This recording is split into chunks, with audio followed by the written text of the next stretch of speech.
In the early 1980s, there were fewer than 25 California condors in the world.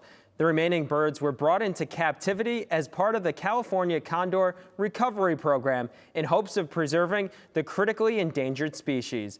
Cronkite News reporter Joey Vacca tells us how the big birds are doing under this protection program. When Michael Clark started as a condor keeper at the LA Zoo in 1989, the bird's population was in the 30s.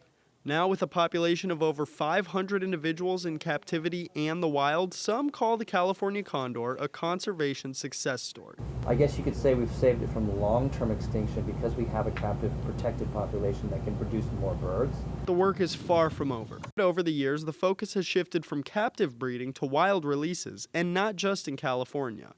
We're talking about more release sites in other states where condor, evidence has been found, fossil evidence and stuff like that. Part of the condor's natural habitat extends into northern Arizona and southern Utah.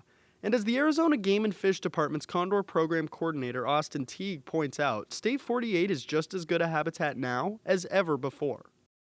That area up there where they're released is very remote, has good cliff faces for nesting, and also has large populations of deer and for food. But even with numbers rising, Clark points out that the condors aren't out of the woods yet. If you want to talk about the real story of what's going on and why it's not like as rosy as it could be, you have to talk about what's holding us back.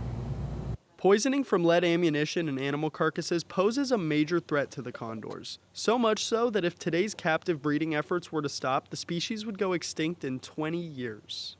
With the push against lead ammunition stronger than ever before, Clark and his fellow keeper of nearly 30 years hope that someday soon, the population can thrive without the looming threat of poison.